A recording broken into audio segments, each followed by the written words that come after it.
Bienvenidos y bienvenidas a la clase número 3 del módulo 5 de esta diplomatura que se denomina Taller de Metodologías Participativas, ¿no? Nos acompaña nuevamente la docente responsable de este módulo, Catalina Brezán, quien, sobre el final de la clase va a estar anticipando la idea que estamos pensando como actividad de cierre, como actividad de acreditación de este módulo, y también les va a hacer una propuesta en relación a lo que vamos a trabajar la semana que viene, en la cuarta clase, que será la última del módulo, y que, aspira a ser una clase de cierre, de recapitulación, de repaso, también de atención de consultas, de inquietudes, de dudas que puedan surgir. Así que, Cata en un momento va a estar volviendo un poco sobre esa consigna que recién anticipábamos más informalmente. Algunas cuestiones del orden de lo administrativo para pasar en limpio antes de empezar con la clase propiamente dicha. Hasta ayer ustedes tuvieron la posibilidad de realizar, de efectivizar la inscripción por CIU Guaraní, tal y como se lo habíamos solicitado durante las últimas semanas. Todavía estamos respondiendo consultas e inquietudes que aparecieron por esa cuestión, así que seguramente el jueves en la tutoría vamos a volver sobre este tema y particularmente vamos a tratar de atender y subsanar a aquellas personas que entendemos han tenido dificultades, no saben si lo hicieron correctamente, necesitan asistencia técnica en ese sentido. Así que el jueves en la tutoría vamos a volver sobre esa cuestión. En el caso de que hayan tenido dificultades, por favor háganselo saber a su tutor o tutora.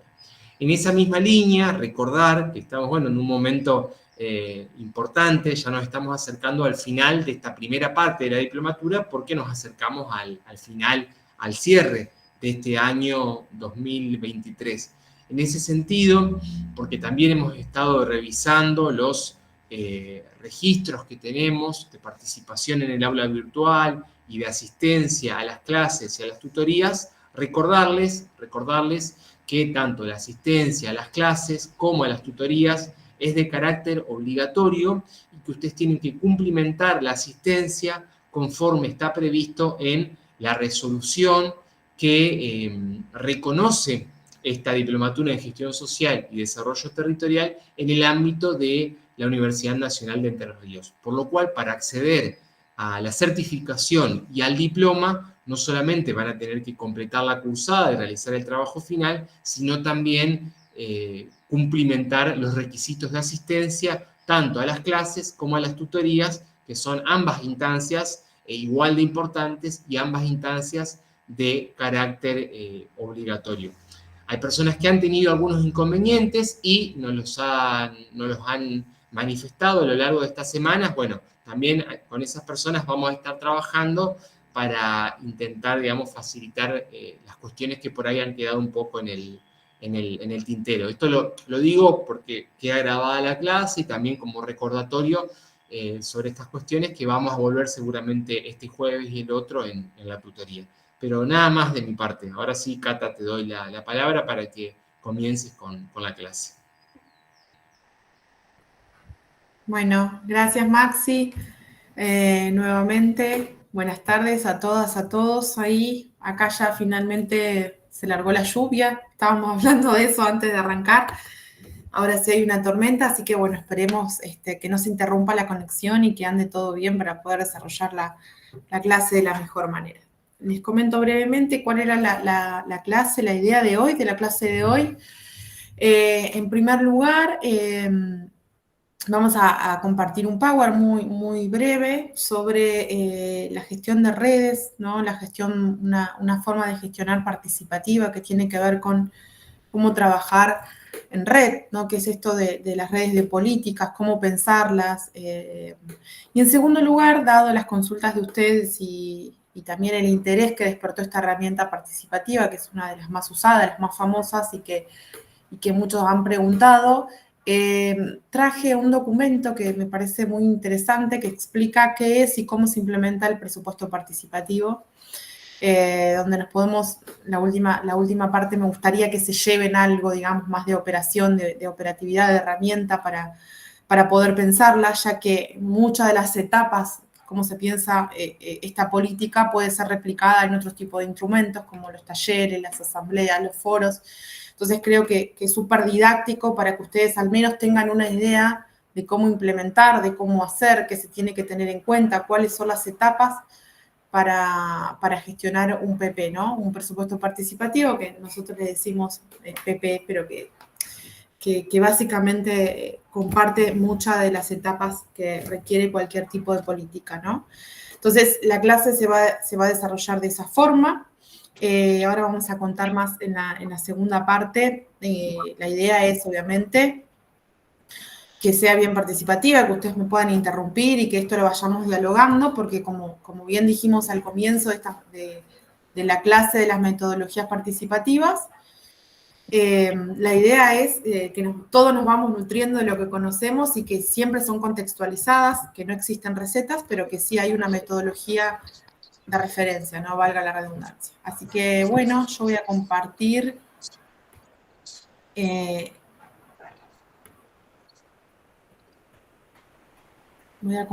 el Power. Estamos. Ustedes me dicen si se ve.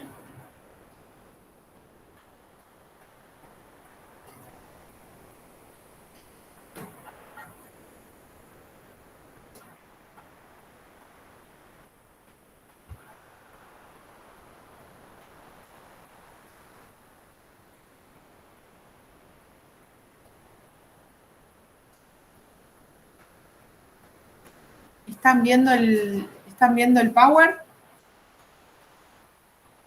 ¿Sí? Perfecto. Bien, buenísimo, entonces. Bueno, ¿por qué hablar de la gestión de redes de políticas en una clase de metodología participativa, ¿no? ¿Por qué traer a colación este tema?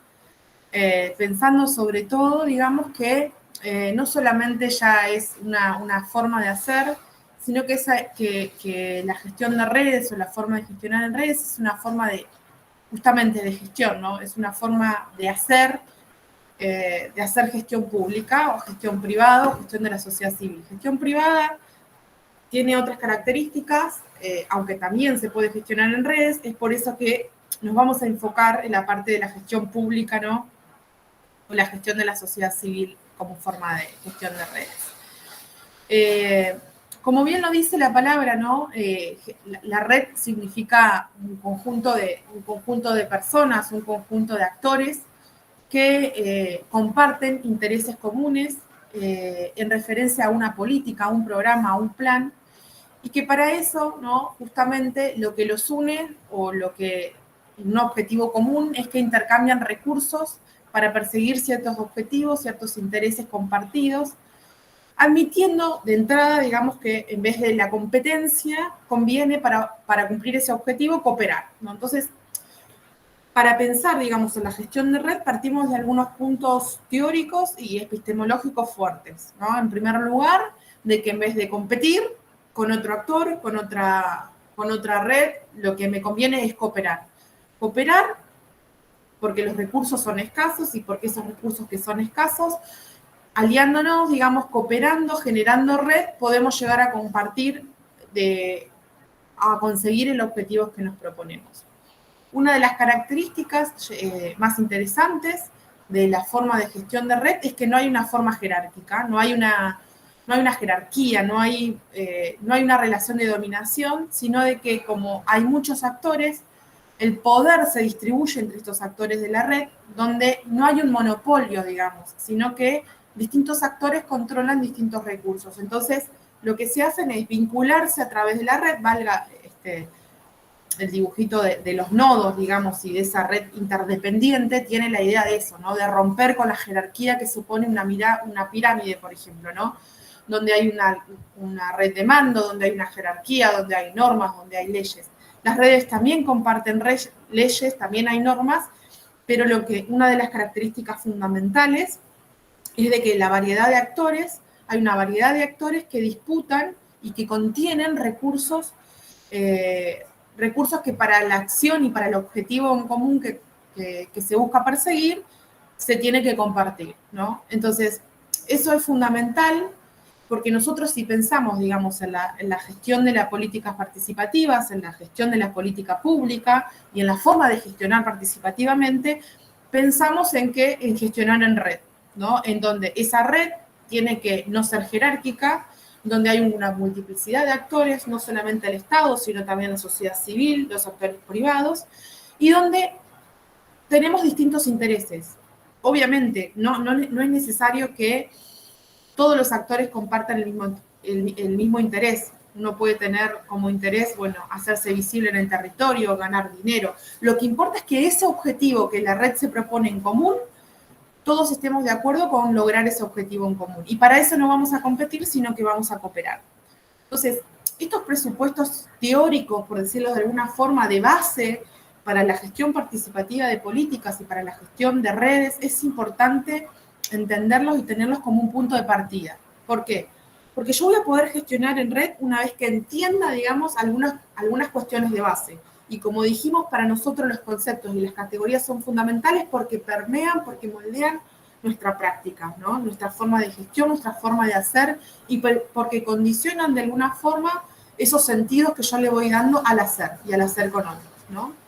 Entonces, este primer pantallazo, esta primera experiencia de compartir algunas categorías y algunos conceptos con ustedes, tiene la idea esa, ¿no? De poner en común un piso, un lenguaje de políticas y de gestión en común para poder pensar cómo vamos tejiendo esa red en el territorio, cómo vamos tejiendo, digamos, esa red con otros actores, cómo vamos generando un objetivo en común para entre todos cooperar para conseguir ese objetivo, ¿no? Esta es la idea básicamente de la breve introducción que yo voy a hacer acerca de la gestión de redes, que también se conoce con el nombre de gobernanza, pero que a mí me gusta mucho no usar la palabra gobernanza porque son más usados en la bibliografía europea y norteamericana, donde generalmente ellos tienen otra forma de gestionar distinta a nuestros territorios, a América Latina, donde, como van a decir gran parte de los que se dedican a entender y a trabajar esta forma de gestión, como Sonia Fleury, acá la estoy siguiendo Sonia Fleury, y digo por si a alguien le interesa después seguir esta línea o investigar, que yo puedo compartir esta bibliografía con ustedes, mucho más específica.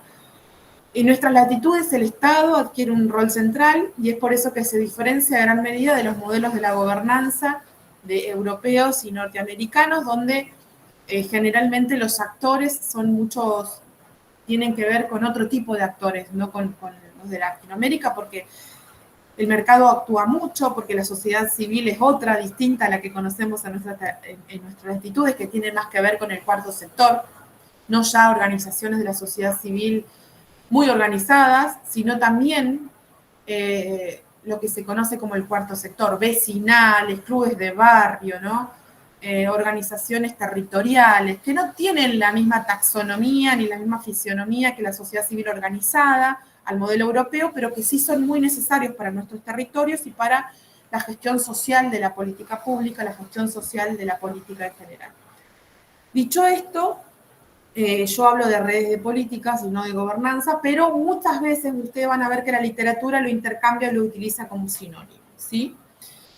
Bien, entonces, otra cuestión, digamos, que es interesante también de tener en cuenta de esta forma de gestión y de esta forma participativa de gestionar las cuestiones públicas, esta forma participativa de hacer la gestión de las políticas, es que si bien es algo muy utilizado, como lo podemos estar viendo acá, yo estoy poniendo el marco entre la diferencia entre los marcos conceptuales europeos, norteamericanos y latinoamericanos, no hay todavía un acuerdo con el concepto, ¿no? No se sabe bien si utilizamos governance, redes de política, ahí hay una cuestión que está muy mezclada, porque todavía no hay una teoría general del tema, y porque lentamente, digamos, es una forma de gestión que está tratando de implementarse, ¿no? En nuestro Estado. Realmente, digamos, es una cuestión pendiente, es una cuestión que, debido a la heterogeneidad de nuestros estados provinciales y municipales, algunos estados que tienen mucha más capacidad que otros logran hacer alguna gestión de redes o gestionar bajo estas formas, y otros se quedan muy estancos y y no logra hacer pie esta forma de gestión porque necesita otro tipo de capacidades estatales que muchos de nuestros estados no logran tener por falta de recursos, por falta de formación, por falta de presupuesto, por muchas cuestiones heterogéneas que caracterizan a nuestras escalas locales. Entonces, podemos decir que no hay una teoría general del tema y así como tampoco hay un acuerdo acerca del concepto, ¿no? Pero si bien lo podemos usar como una metáfora, va a decir Fleury, para demostrar que las políticas públicas entrañan una multiplicidad de actores diversos, con intereses diversos, con capacidades diversas, pero que no por eso no pueden cooperar y no pueden estar inmersos en un objetivo común de política, ¿no? A la vez, las redes de políticas también son una herramienta analítica valiosa para el estudio de las relaciones entre los actores, los distintos actores y el poder público, ¿no? Es decir, bueno, en qué medida un Estado municipal, un Estado provincial, un Estado nacional comparte el poder, comparte la gestión con otros actores del territorio, con la sociedad civil, con el mercado, con las organizaciones comunitarias, con las organizaciones sociales, ¿no? Bueno, a ver, cuán democrático es nuestro Estado, no importa la escala, cuán democrático es nuestro Estado al momento de gestionar y de llevar a cabo las políticas públicas, y en este caso pensando sobre todo en la forma participativa de la gestión, ¿no? También se utiliza muchas veces como un método de análisis de la estructura social, ¿no? Bueno, y acá ya nos ponemos mucho más rigurosos y mucho más estrictos, que no es el objetivo de este curso, y adentrarnos de lleno en este modelo de análisis, pero sí saber que gestionar por redes implica, ¿no?, otra forma distinta de gestionar el poder. Y donde acá sí la participación ciudadana, el modelo de la participación ciudadana o las formas de las metodologías participativas cobran en su máximo esplendor protagonismo, ¿no?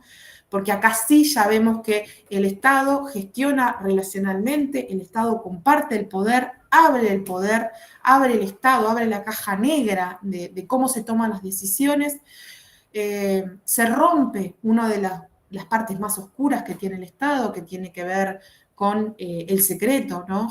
Con que algunos temas se gestionan en secreto y donde la ciudadanía no puede intervenir de estas cuestiones, sino que ya estamos hablando de un tipo distinto de Estado, una forma distinta de gestión del poder político.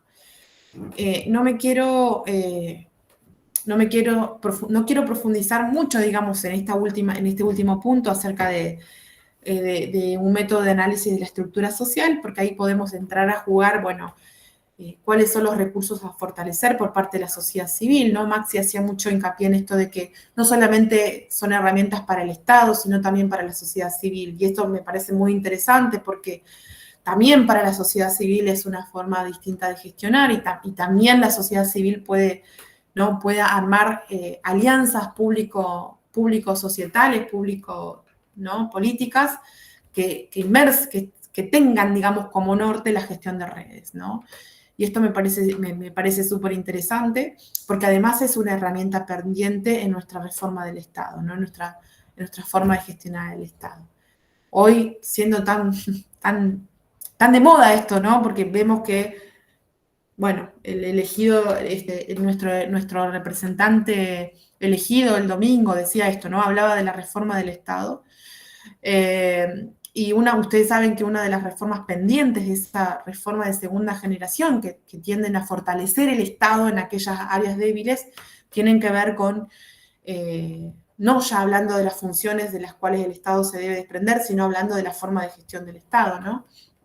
Tienen que ver con que estas reformas del Estado quedaron truncas en la época del 90, que fue cuando se hicieron las primeras reformas tendientes a sacarnos de encima, por decirlo así, porque eso es lo que se hizo, muchas de las funciones del Estado. La gran reforma que quedó pendiente tiene que ver con esta, ¿no? Con las reformas de segunda generación que tratan y apuntan a fortalecer institucionalmente al Estado, a generar otra forma de gestión distinta con la sociedad civil. Entonces, me gustaría dejar pendiente, ¿no?, como esta puerta, como esta ventana, también para que a ustedes les quede de alguna forma, si a alguien le interesa, seguir analizando esto de qué es, digamos, la gestión de redes, cómo implica gestionar bajo la gestión de redes y cómo también poder hacerlo desde cualquier territorio, no necesariamente del Estado Nacional, sino de cualquier tipo de estados. Otra de las características que quiero compartir con ustedes acerca de de esta forma de gestión, de una gestión mucho más participativa a la que estamos acostumbrados, es que gestionar por redes, y cuando vimos ese dibujo de la primer filmina que tenía distintos nodos, ¿no? Y cómo esos nodos se conectaban y eran interdependientes entre sí, tienen que ver con que se genera interdependencia entre estos recursos que hablábamos la clase anterior, que todos los actores tienen, ¿no? Que cada uno de los actores posee recursos y capacidades distintas. Gestionar por redes supone que esos recursos y esas capacidades que están distribuidas desigualmente pueden unirse interdependientemente para conseguir un objetivo en común, ¿no? Estos recursos, como dijimos y traemos a colación, que lo trabajamos en la clase anterior, que son legales, políticos, organizacionales, financieros, se ponen a disposición para un objetivo común, ¿no? También quiero traer a colación, porque dije que lo podamos ver para que ustedes no se confundan y sepan que esto se utiliza de forma sinónima. En la primer filmina, en la primer clase, hablamos del modelo de la gobernanza, ¿no? Retrotrayéndonos a esa idea que también la van a ver en el cuadernillo, que la trabajamos a partir de Adriana, ¿no? Adriana Rothman, nuestra querida Adriana Rothman, que es una de las que viene trabajando estos temas asiduamente, ella lo llama así, ¿no? A mí me gusta, como dije, correrme un poco de este nombre y usar más política de la gestión de redes. Pero para que sepan que cuando en el primer Power, ya que como decía la compañera hoy, todavía no han podido leer y sé que muchas veces esto lleva mucho tiempo y antes de la etapa final de esta evaluación se van a poner a hacerlo, para que sepan que lo van a encontrar también como el modelo de la gobernanza, ¿no? Que es esto que veníamos trabajando, con que tiene que ver con que rompe con el modelo jerárquico y centralizado de producción de políticas, y que hace lugar, digamos, a entender que la agenda pública, la agenda de gobierno, la agenda de la sociedad, que también lo hemos visto, es multifacética, necesita de una construcción mucho más participativa y mucho más abierta de ese problema para poder generar un objetivo en común, ¿no? Otra cuestión que a mí me gusta mucho trabajar, pero más allá desde la mirada de los vínculos, que tiene más que ver con la parte más de la gestión psicosocial, si se quiere, de las redes, pero no menos interesantes.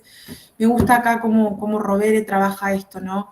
Él habla de el lenguaje de los vínculos y dice algo que es muy interesante para los que trabajamos participación y para los que trabajan en territorio, ¿no? Que dice, cuando uno lee todos estos modelos, el modelo de la gobernanza, el modelo de las redes, parece que está hablando en abstracto, ¿no? Parece que son esos actores ahí que uno nombra, que uno piensa con capacidades, con recursos, pero al fin y al cabo, como dice Rovere, ¿no? Las redes son redes de personas que se conectan, que se vinculan, aunque esta persona sea el director de la institución o que nos vinculamos con esa persona a través de un cargo, ¿no? El director, el gestor, el secretario, ¿no? Pero no se conectan entre sí cargos, no se conectan instituciones, no se conectan computadoras, se conectan personas, ¿no? Entonces, esto me parece muy importante, ¿no? Porque también, digamos, cómo uno va generando esas estructuras donde permitan compartir recursos, permitan compartir lenguajes, permitan compartir metas en común, y sobre todo pensando, digamos, en que gestionamos y hacemos participación ciudadana es fundamental, ¿no?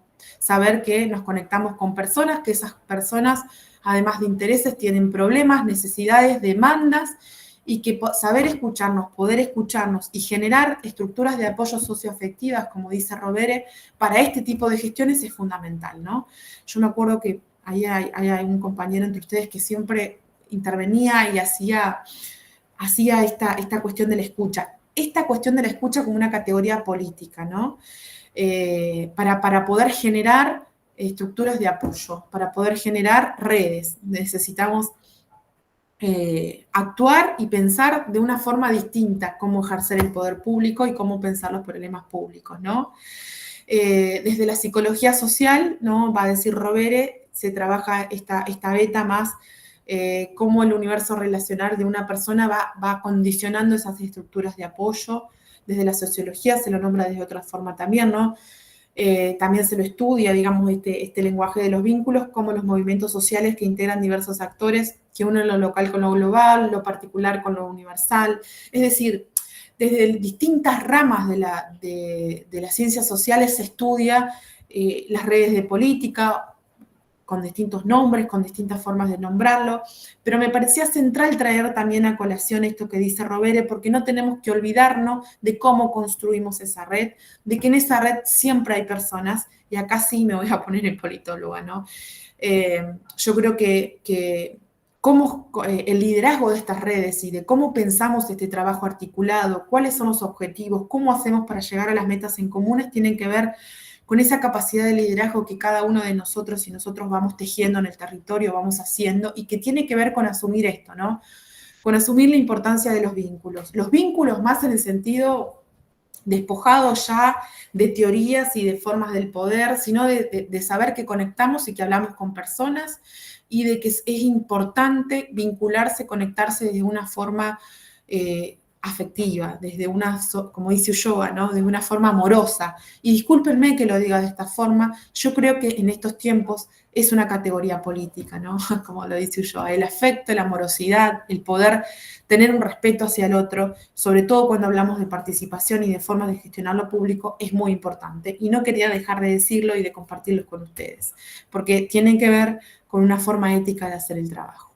Por último, antes de pasar a la otra filmina, que ya vamos a entrar de lleno en la implementación efectiva de una política participativa, en cómo hacemos para gestionar, qué tenemos que pensar, porque fue algo que surgió en la clase anterior y que me parece súper interesante trabajarlo, traerlo, que ustedes se lleven de una forma de operar sobre estas herramientas participativas, porque además es una de las formas más utilizadas. Rovere propone aquí, a partir del texto de Fleury, que se los voy a compartir también. Quiero decirles que este texto tiene una complejidad mucho mayor, por lo cual no voy a tomar de aquí para la última clase, porque ya implica, ¿no? otro nivel de complejidad, pero sí lo voy a dejar disponible porque tal vez en algún momento alguno de ustedes quiera hacerse este material, leerlo, compartirlo, poder aplicar alguna de estas herramientas, así que no va a venir mal, pero no es necesario que lo lean, ¿no? Entonces, él aquí comparte distintos niveles del trabajo en red, ¿no? Y Robert le implica también algo que me parece muy interesante cuando trabajamos en gestión, ¿no? Que es la cuestión del valor. ¿Qué valores públicos, qué valores tenemos cuando nos relacionamos con otros? Y está bien, porque hay distintos niveles para trabajar en red, para vincularse con otros, para generar acciones en el territorio, en la organización, en el departamento, en el área, ¿no? Entonces él establece 5 tipos distintos o niveles distintos que implican distintas acciones y que implican distintos valores, ¿no? Siempre guiándonos por esta idea de que nos vinculamos con personas, no con cargos, ni con computadoras, ni con modelos, ni con modelos preestablecidos, sino que nos relacionamos con personas, y por eso tenemos que tener en cuenta cuáles son los valores que nos tienen que guiar según el tipo de nivel y de acciones que cada uno se proponga en esta gestión de redes, ¿no? Entonces él establece 5, dice el nivel 5 tiene que ver con asociarse, ¿no? Que es uno de los niveles más profundos, ¿no? del trabajo en red, que la acción es compartir objetivos y proyectos, que esta es la verdadera gestión en red, cuando uno se une a través de un objetivo en común, establece objetivos en comunes y comparte esos objetivos, y porque comparte esos objetivos genera proyectos para conseguirlos, ¿no? Que es el valor, el máximo valor público es la confianza, ¿no? Cuando ya me vinculo con ese otro a partir no solamente de reconocer que tenemos intereses en común, sino que también compartimos valores, que es la confianza, que es uno de los valores más difíciles, si se quiere, de poder lograr, ¿no?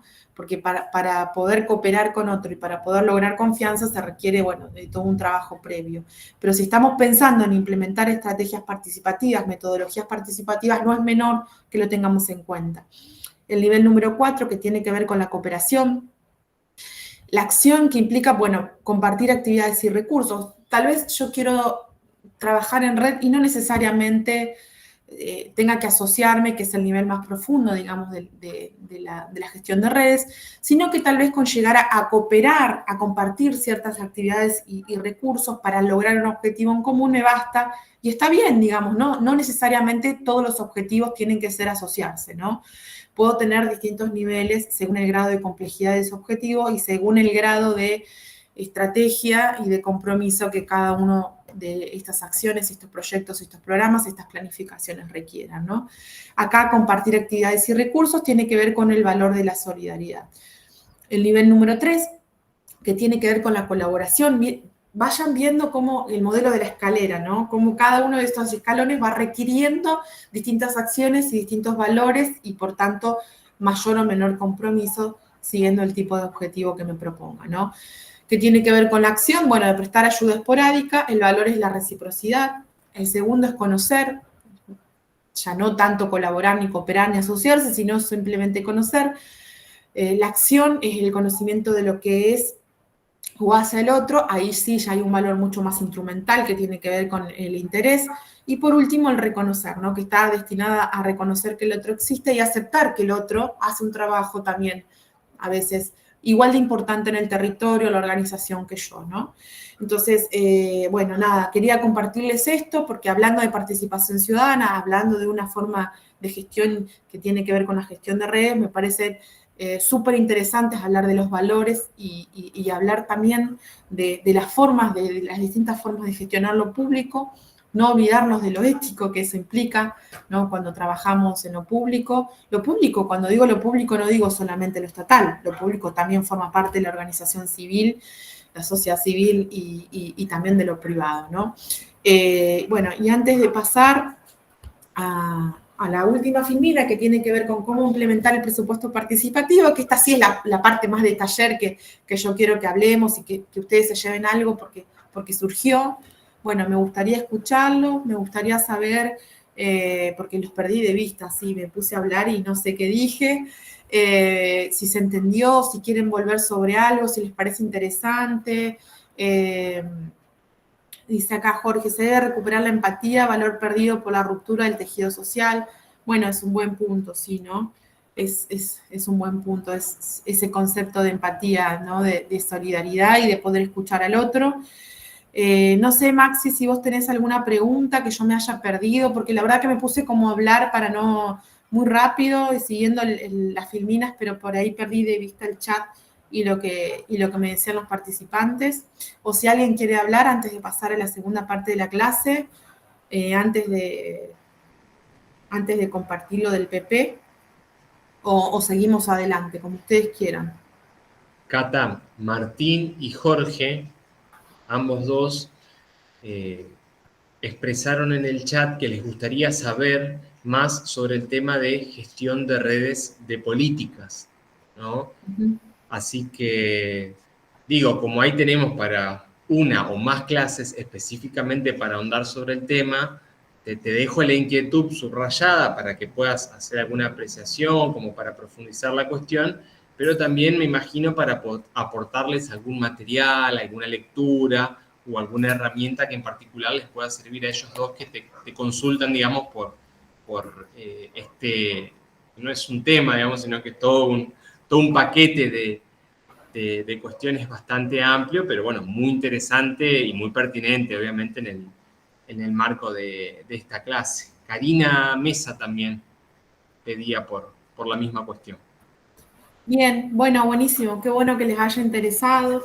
Yo lo que podría hacer es compartirle material específico acerca de esto, ¿no? De la gestión de redes de políticas. Así que me comprometo, tengo un articulito muy breve que escribí yo hace mucho tiempo, pero que podría servir también como para ingresar en el tema y después ya darle un poco más de bibliografía más específica de esto de qué es trabajar en red. Así que si les parece, si hay libros, materiales de estudio sería genial, dice Martín. Bueno, perfecto. Yo me comprometo a pasarle todo esto a Maxi para que a aquellos que le interesen puedan echar mano de esto y puedan seguir hurgando sobre este tipo de este tipo de gestión, ¿no? Porque ya no es una metodología, sino que implica todo, como por ahí lo dijo Maxi, todo un planteo novedoso acerca de cómo gestionarlo, de cómo se piensa la organización pública, ¿no? La forma de gestión en este modelo de redes, donde ya no hay una sola forma jerárquica, sino donde todos estos actores en nodo piensan y colaboran para un objetivo en común. Así que, bueno, veo que les ha interesado. Soy gestora de institución pública, dice alguien, me interesa mucho. Bueno, muy bien. Bueno, me encanta que les interese. Yo no sabía si les iba a gustar, pero si hay consenso y les parece interesante, la primera parte de la otra clase puedo armar algo un poco más, más largo y compartirles y también me comprometo a dejarles ese material. A mí también me interesa, dice, me sumo. Bueno, muchas gracias. Muy bueno. Vamos a avanzar entonces con esto del modelo de redes, a ver qué les, para la clase que viene, antes de hacer el repaso general, porque si no voy a estar incumpliendo con mi palabra. Dado que son 2 horas, podemos hacer una primera hora de avanzar con esto, con algunas características de la red, cómo se implementa, bueno, algunas cosas que tengo un poquito más trabajadas y después hacer una recapitulación general de esto. Bueno, perfecto, entonces. Quedamos así. Vamos a dejar de compartir pantalla. Vamos a pasar a la segunda parte de la clase. Yo ahora voy a compartirles, voy a hacer una breve introducción acerca de, les quiero compartir.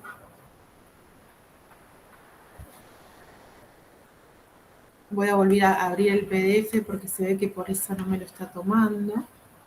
Ahí está. Y ahora sí, a ver si me lo toma.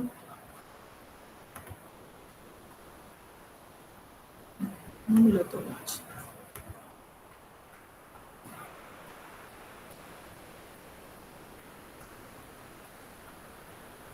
Ahí está.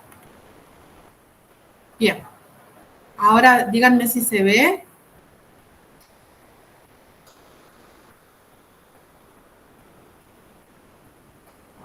Sí, se ve bien, se ve bien. ¿Se ve bien? Bueno, buenísimo. Bien.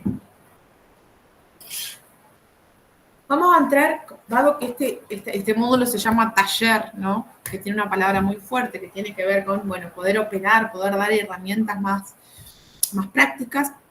Yo traje aquí un material, digamos, que es de unos compañeros que se llama una organización social, ya mutó esto en una organización social, que es Democracia en Red, no sé si la han escuchado, si la han sentido nombrar, que, bueno, por allí hace mucho tiempo es Agustín Frisera, que en un principio se pensó formar un partido del Partido de la Red, una experiencia interesante en Ciudad Autónoma de Buenos Aires, que proponía, bueno, ideas muy fuertes acerca de la participación ciudadana, como romper con la idea de la representación política y avanzar con formas de autogobierno, pensando en asambleas y todo eso. Bueno, obviamente las ideas de Agustín eran muy distintas, eran lo que se presentó como el Partido de la Red, pensando toda una forma distinta de votar a partir de plataformas digitales, que hoy se convirtieron en una organización social, una organización civil que promueve a partir de distintas herramientas participativas la transparencia, la gestión pública, también la implementación de políticas participativas, y generan mucho de estos instrumentos, de estos catálogos o de estos documentos que hoy les voy a estar compartiendo yo, que tienen que ver con, bueno, cajas de herramientas de distintos instrumentos participativos para implementar en las gestiones locales. Por lo que yo les digo que si a algunos les interesa, entren a su plataforma, se llama así, Democracia en Red, ustedes los ponen en el Google y les va a saltar, que trabajan con muchas de estas ideas y que son súper interesantes. Lo conozco a Agustín, pero hay un montón de gente ya que trabaja en esta organización social. Así que bueno, quería compartirles con ustedes esta idea, que tiene que ver con pensar, digamos, en algunas ideas básicas de cómo hacer un presupuesto participativo, dado que muchos de ustedes me han preguntado y me han consultado que les interesaría pensar en alguna de estas herramientas, ¿no? Bueno, ¿qué es presupuesto participativo? Estuvimos viendo algo de esto en la clase anterior, ¿no? Sin dudas, hoy, desde el paradigma del gobierno abierto o del Estado abierto, como lo llama Oslak, tiene que ver con esto, ¿no? Con pensar que la gestión pública debe abrirse a la participación ciudadana. Y entonces es una herramienta que es muy flexible, que es abierta, que nos permite pensar, digamos, en cómo, digamos, presupuestar una parte del presupuesto público, cómo abrirla para que las ciudadanas y los ciudadanos puedan decidir acerca del destino común de una serie de recursos, ¿no? Con este espíritu, digamos, se fomenta esto, digamos, que se fomenta esta herramienta, ¿no? Que la puede usar tanto un gobierno o un Estado como una organización civil. Bien, ¿cómo se hace presupuesto participativo, ¿no? ¿Qué es el presupuesto participativo? ¿Quién lo hace? ¿Para qué sirve? Dicen ellos qué característica debe tener y dónde nace.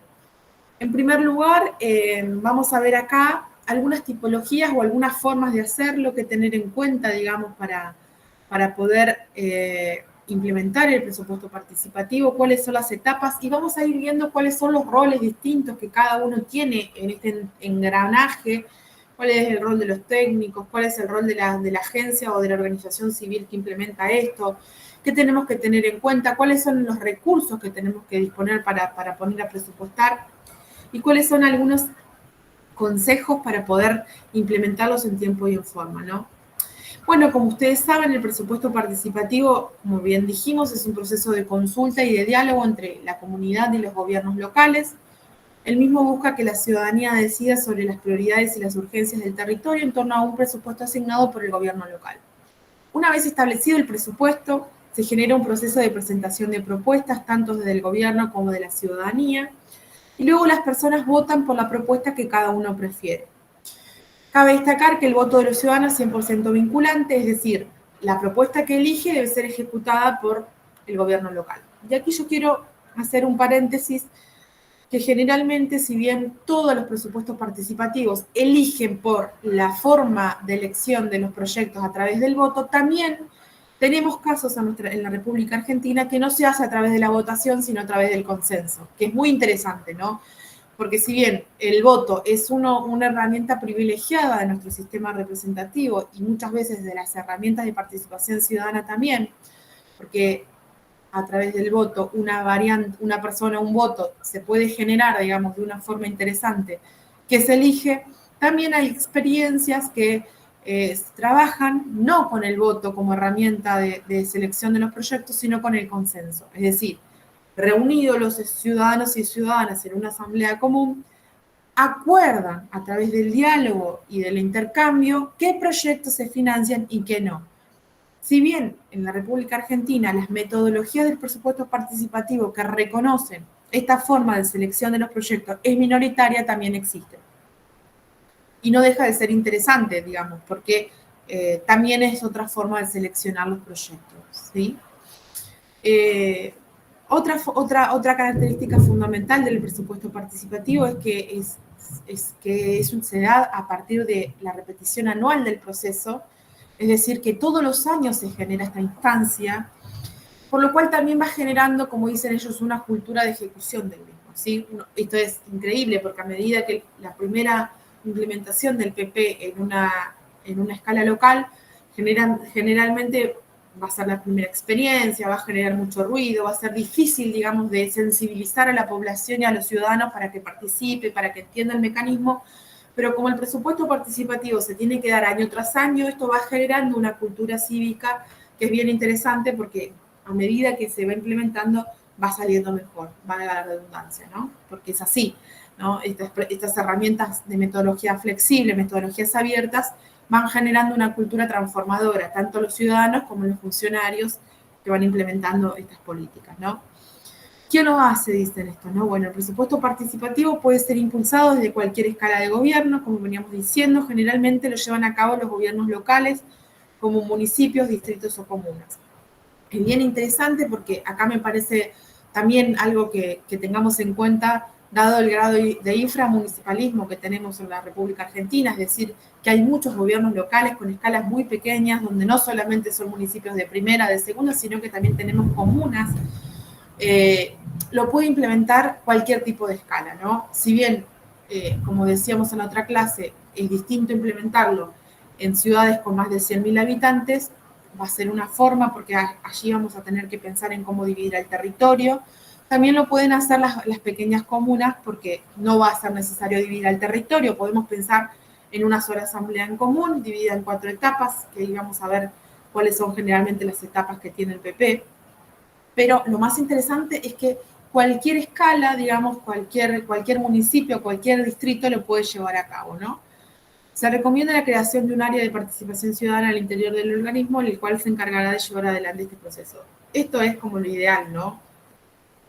Obviamente, la generación de un área dentro de municipios o de comunas con un presupuesto acotado, bueno, hace más difícil que esto pueda suceder, pero generalmente en los municipios que piensan en la ejecución del PP ya no como de 4 años, sino como una instancia que pueda quedarse a medida que las gestiones políticas vayan pasando, la creación de un área supone una cierta envergadura, un cierto crecimiento institucional de ese Estado, ¿no? Que podría cristalizar, digamos, de alguna manera en la burocracia este área y para asegurar que estas herramientas se ejecuten más allá del paso del gobierno, ¿no? Más allá del paso de la gestión de gobierno, del color político de la gestión de gobierno que lo lleva a cabo.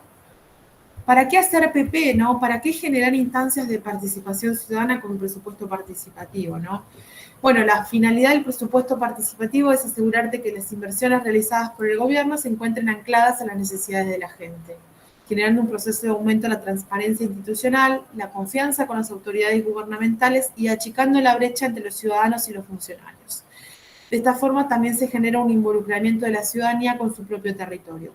Por esto es importante poner al alcance de la ciudadanía todos los canales necesarios para generar la participación.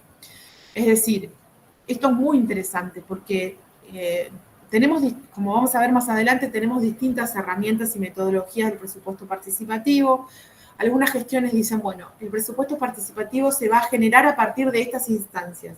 La ciudadanía va a poder decidir a partir de, bueno, solamente estas áreas temáticas, dejando por fuera muchas otras que a veces los mismos ciudadanos y las mismas ciudadanas reconocen que son necesidades propias del territorio, reconocen que son necesidades propias de la gente, que también son importantes trabajar. Por eso siempre, si vamos a trabajar con estas metodologías, si vamos a pensar en el presupuesto participativo como una herramienta de gestión, digamos, de nuestros territorios, de nuestra área local, de nuestro departamento, es necesario no achicar, digamos, esto, no pensar previamente sobre qué pueden decidir los ciudadanos, sino tal vez pensar ampliamente, bueno, primero cuáles son las necesidades de la gente y sobre qué la gente y los ciudadanos están dispuestos a participar y a reconocer y a generar diagnósticos en común para poder mejorarlo, ¿no?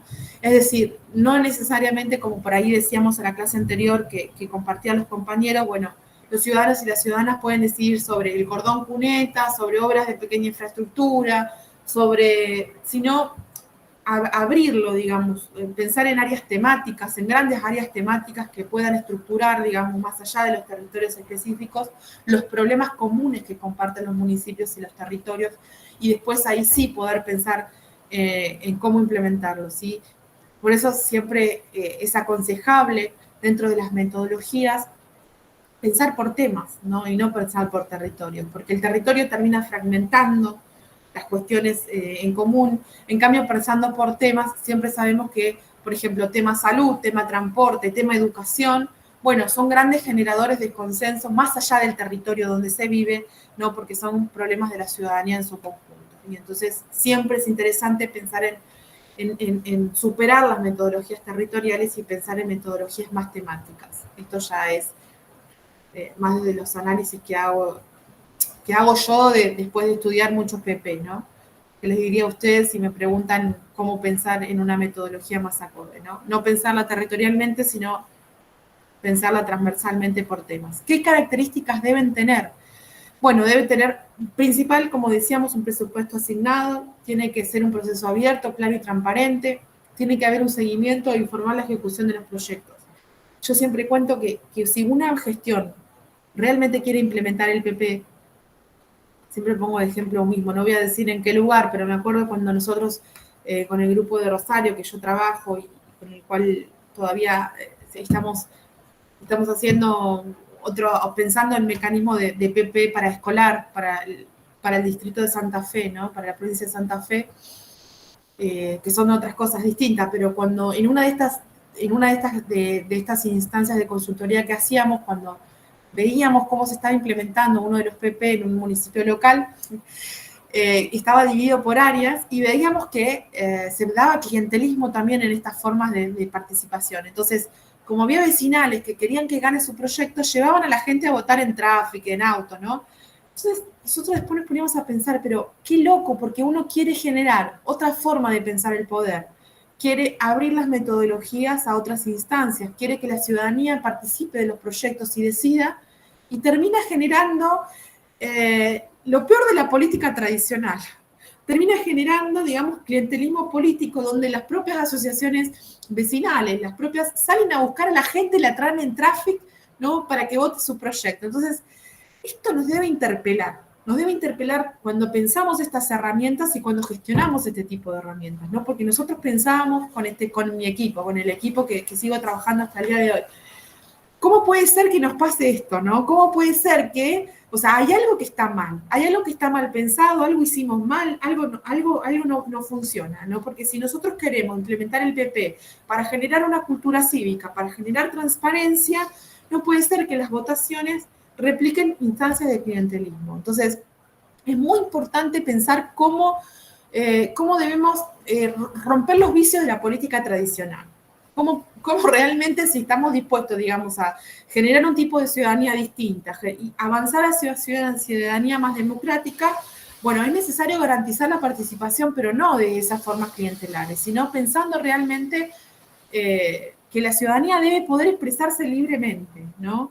Y esto lo digo porque lo vimos y porque realmente en este caso nos pasó así, ¿no? Después tuvimos que trabajar con sensibilizar a partir de otras herramientas cómo pensamos realmente la ciudadanía, digamos, por qué es importante pensar que el voto no es simplemente una forma de poder...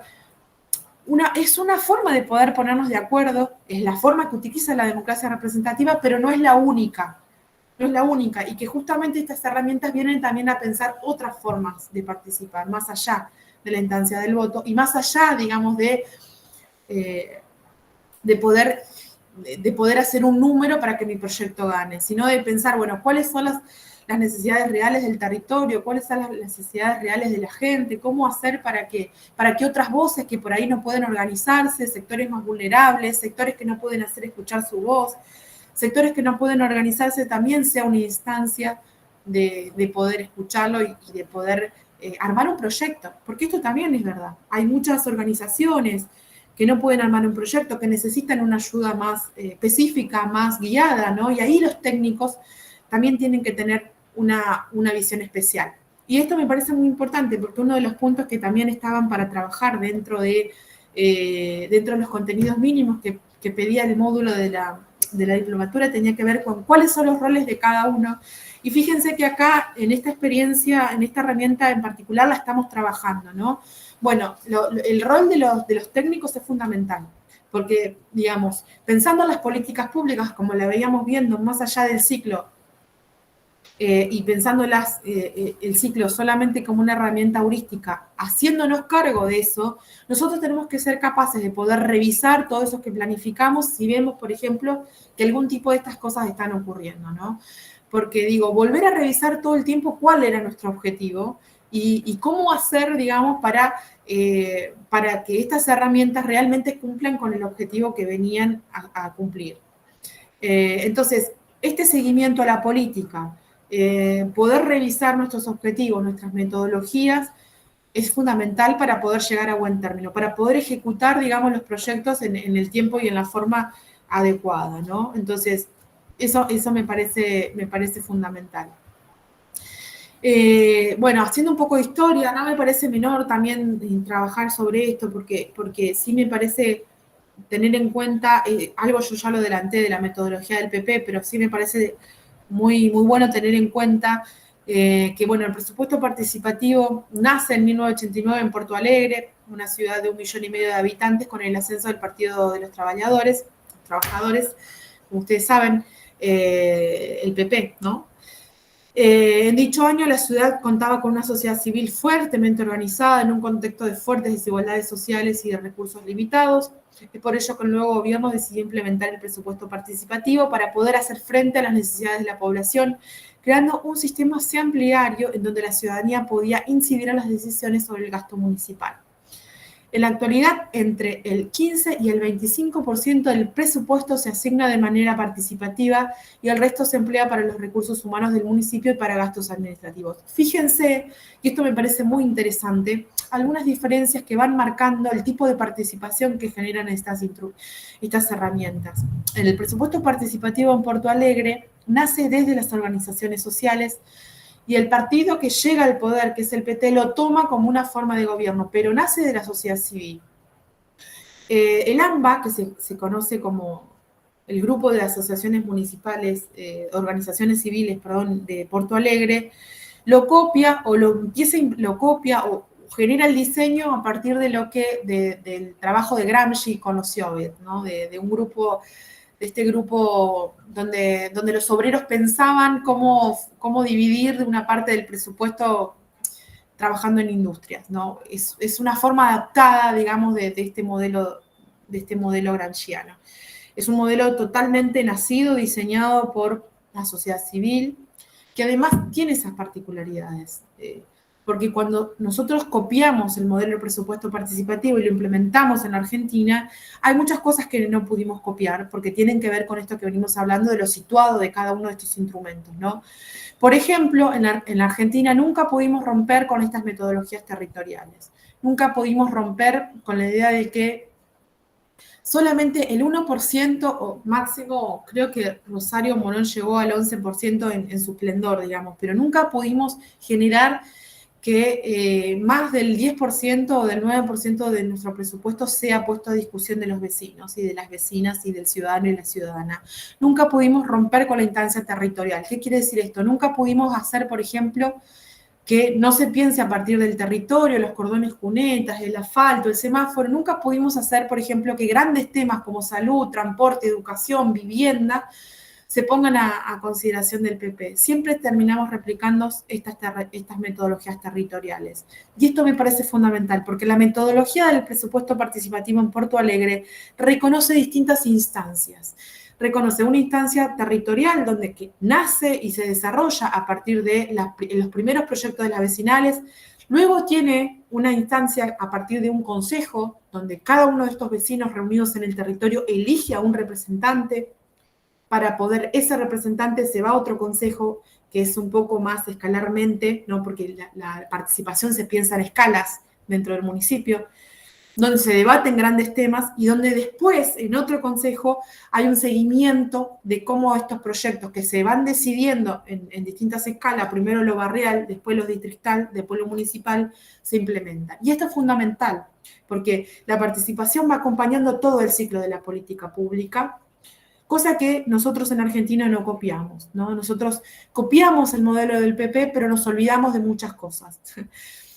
No sé, generalmente los diseños institucionales se conoce con el nombre del mimetismo institucional, no se copian instrumentos, herramientas, pero sin poder adaptarlas, sin poder tener en cuenta el territorio y tener en cuenta las modalidades propias que cada una de estas herramientas exige para poder hacer carne de esto. Entonces, en ese implementar del PP nos olvidamos de todo esto, nos olvidamos primero de que se necesitan instancias de articulación de esas demandas territoriales para poder pensar en la ciudad en su conjunto y para no generar fragmentos, para no dividir territorialmente y segmentar a la ciudadanía. Segundo, de que se necesitan muchas más instancias que una sola asamblea en común para poder debatir, sino que se necesitan instancias de seguimiento para que esto que se decide llegue a un puerto, para que realmente se produzca una transparencia, digamos, en la formulación de estos proyectos. Y sobre todo se necesita una verdadera voluntad política de que no sea una instancia meramente ficticia o meramente ¿no? ritualista de la participación, sino que realmente los recursos que se pongan a participar puedan generar impactos, puedan generar transformaciones a los territorios. Si nosotros seguimos repartiendo el 1% o el 3%, la verdad que las obras que se van a generar también van a ser de bajo impacto, ¿no? Entonces, me parecen cosas que son importantes, que si algún día algunos de ustedes, como dije la otra vez, quiera pensar en diseñar un PP, tenga en cuenta estas cosas, tenga en cuenta para realmente los diseños de las políticas participativas son muy importantes porque se juega gran parte de todo esto, ¿no? Entonces, no me parece menor ponerlo a consideración y dárselos a conocer a ustedes también, ¿no? Yo me acuerdo que el año pasado estuvimos trabajando en el Instituto Nacional de Administración Pública con unas compañeras también dando cursos de PP y ustedes saben que el PP ya ha reconocido una retracción, digamos, a los municipios, han dejado muchos municipios de implementarlos, pero se ha dado, digamos, la expansión de estas herramientas desde otros actores. Y esto es muy interesante, porque se han apropiado de estas herramientas otros actores que generalmente están desigualmente representados en nuestras democracias y que muchas veces sufren de alguna forma los vicios de esta democracia representativa. Por ejemplo, ¿qué quiero decir con esto? Hoy vemos la expansión de los presupuestos participativos jóvenes, dado que los jóvenes, como ustedes saben, representan particularidades y muchas veces nuestra Constitución, recién, bueno, ahora en algunos lugares se ha avanzado con el voto joven. A nivel nacional, a partir de los 16 años se puede votar, pero en nuestras constituciones nacionales no, a partir de los 18. Entonces, estos jóvenes y estas juventudes, perdón, las juventudes en plural, porque son muchas y porque son diversas, muchas veces se queda sin conocer las necesidades, los proyectos de este sector. Y es bien interesante cómo ha avanzado este tipo de herramientas en esta, ¿no? Nosotros con UNICEF llegamos a contabilizar más de 16 experiencias en el 2015 de PP Joven en la República Argentina. No pudimos generar la publicación esta que la pensamos porque bueno, después hubo un cambio de gobierno y no pudimos generar una publicación que la tuvimos armada, pero que veíamos cómo, digamos, en el mapa de la República Argentina muchos municipios empezaban a implementar el PP Joven y muchos siguen haciéndolo, ¿no? Creo que en Gualeguaychú el PP Joven todavía sigue, me parece, si no mal recuerdo. También el PP para adultos mayores, que es bien interesante también, cómo van pensando en poblaciones específicas, porque estas poblaciones específicas, por las formas y por los modos de nuestra democracia representativa, que generalmente piensa más en las mayorías que en las minorías, estas voces quedan desperdigadas y es muy difícil poder hacernos de las necesidades y de las verdaderas demandas de estos grupos de la sociedad. También los presupuestos participativos sensibles al género, digamos, que tienen que ver con, bueno, cómo pensamos para las mujeres y las disidencias esta forma de participar, cómo ponemos a disposición, digamos, estos recursos públicos para poder decidir buena parte de la asignación presupuestaria de los estados, de los inmigrantes, de las personas, ¿no? De las minorías étnicas. No me quiero olvidar de nadie, pero lo interesante es que si bien, digamos, los PP, como los llamamos nosotros generales, han reconocido una retracción, todos estos otros actores van usando estas herramientas para performatear muchas de las decisiones públicas y que hoy en día se ve una revitalización por ese lado de estos instrumentos. Yo tengo por ahí un videíto que también se los puedo compartir acerca de los PP sensibles al género, que también lo grabé para el INAP, si a alguien le interesa, también se lo puedo compartir. Bueno, he hablado un montón, me queda un montón, pero quiero escucharlos y quiero, porque si no estoy hablando sola. ¿Cómo vamos? ¿Hay alguna pregunta? Ya, vamos bien, dice Susana, bien. ¿Hay alguna pregunta, Maxi, por ahí que me perdí? Porque estoy muy entusiasmada y me he colgado un poco con todo esto, pero...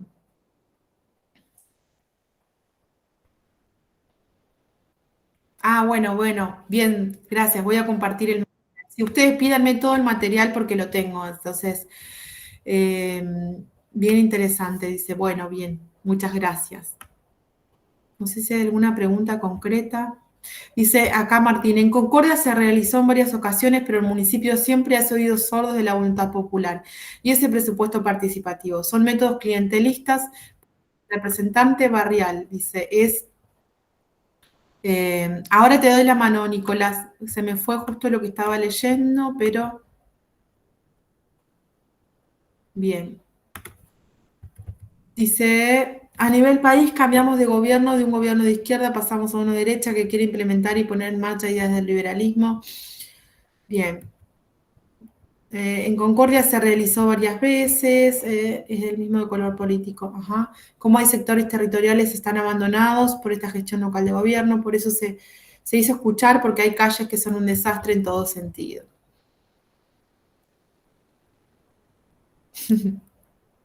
Bien, acá me voy riendo porque voy leyendo algunas cosas de contenido muy político que está bien, digamos, que son siempre interesantes para pensar. Lo que sí me parece también, antes de darte la mano, Nicolás, que has levantado la mano, es algo que si ustedes saben que en un primer momento todas estas herramientas de participación ciudadana, la característica era que generalmente la implementaban los gobiernos de izquierda, el Partido de los Trabajadores, en Montevideo, ¿no? En Rosario con el socialismo y con el grupo de Sabatella, pero que después de esto, de esta primera explosión, digamos, de esta primera gran ola de innovación democrática, después esta particularidad entre instrumentos de participación ciudadana y color político del gobierno se fue perdiendo. Y hoy podemos decir que la implementan todos los colores y los partidos políticos, que es transversal a las ideologías políticas, tanto de izquierda como de derecha, del centro, o sea, se han convertido en esa, ¿no? Han perdido, digamos, esa capacidad de poder vincularse a una forma directa de pensar el poder y en realidad se han convertido en unas herramientas de gobierno, ¿no? Que no está mal, como se dice, bueno, no es que está mal, porque generalmente siempre genera transparencia en la gestión, siempre permite implementar un tipo de apertura. Está bueno siempre tener en cuenta que de lo que se trata, como dijimos, ¿no? Que muchas veces puede ser manipulado por el gobierno, de lo que se trata es de generar cambios a favor de la ciudadanía, no de manipular para que el gobierno siempre salga favorecido, sino de, bueno, generar verdadera apertura, ¿no? Generar una forma distinta de ejercer el poder. Entonces, me parece interesante también eso, ¿no? Porque hoy sí ya son herramientas que son transversales a las ideologías, pero que no por eso son inmunes a las formas y a los objetivos de la participación ciudadana, ¿no? Nicolás, quiero darte la mano porque yo estoy hablando mucho, así que te cedo la palabra. No sé si se escucha bien, hay una lluvia torrencial. En Sí, este se momento escucha. en esta zona de Paraná hay algo de tormenta. Comparto, obviamente, plenamente, fantástica la charla como siempre y muy constructiva y muy oportuna en este sentido. Pensando en esto que decías de las redes, ¿no? Que estamos trabajando el tema hoy. Porque cuando uno piensa una red horizontal con distintos referentes de instituciones intermedias, de organizaciones no gubernamentales, de vecinales, de vecinos que tienen profesiones, de vecinos que son desocupados, pero que el problema es el mismo, o que la iniciativa y la intención es la misma, me parece que se construye una red tan horizontal que hace que no sea permeable a los intereses del partido gobernante, del puntero o como quieran llamarle, digamos, que muchas veces se meten en las asociaciones, se meten en las comisiones vecinales, en los clubes de barrio, y son los que a veces cuando se arma la discusión son los que vienen a tirar piedras, por llamarla de alguna manera, son los que vienen a que no se lleve adelante, y acá la gente que viene con ganas de participar se quede en su casa. Creo, por todos los comentarios que hacían los compañeros allí, y por algunas cosas que ya están sucediendo, no quiero entrar en cuestiones político-partidarias, pero me parece que se viene una época donde va a ser muy importante la construcción de redes y va a ser muy importante la participación ciudadana y va a ser fundamental qué metodología de participación busquemos para que se lleven adelante nuestros objetivos, nuestras ideas, nuestras propuestas en mayor o menor medida. Y cierro con esto. Muchas ciudades se hicieron eco de la participación ciudadana, pero los proyectos no se armaron de abajo para arriba. Lo presentaron algunos concejales, tal vez aliados al socialismo, en el caso de Paraná, algún concejal socialista que me acuerdo que presentó el proyecto, y pudieron negociar hasta cierto punto la aprobación de ese proyecto, y hoy queda solamente, como decíamos semanas atrás, circunscripto a la posibilidad de poner un lomo de burro o hacer un cordón cuneta. Ahora, si los ciudadanos tomamos conciencia de nuestro poder y amparados en esa base de presupuesto planteamos una modificación, ya sea o a través de concejales opositores o a través de presentaciones de alguna iniciativa popular, o la metodología que nos demos, digamos, entre todos, me parece que eso se puede modificar. Y en las localidades donde no existe, también buscar, y buscar no solamente con los vecinos, sino con otras instituciones, o buscar con otros sectores. No sé, se me ocurre, yo trabajo en medios de comunicación, pero se me ocurre que los medios de comunicación tenemos que usarlos para eso, o sea, para intentar.